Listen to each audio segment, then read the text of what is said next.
পরবর্তী সামাজিক সংস্থা রবীন্দ্র পঞ্চমণি বিগত অনেকদিন ধরে পুজো হচ্ছে। তো এই আমাদের মন্দির উদ্ঘাটন হলো গত পরশু দিন।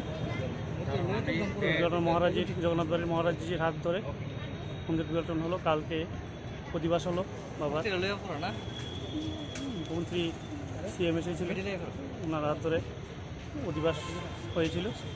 আজকে সকাল 9টা পুজো আরম্ভ হলো, এখন সমাপ্তি হলো, তারপর যজ্ঞ হবে, তারপরে আপনার অঞ্জলি প্রদান।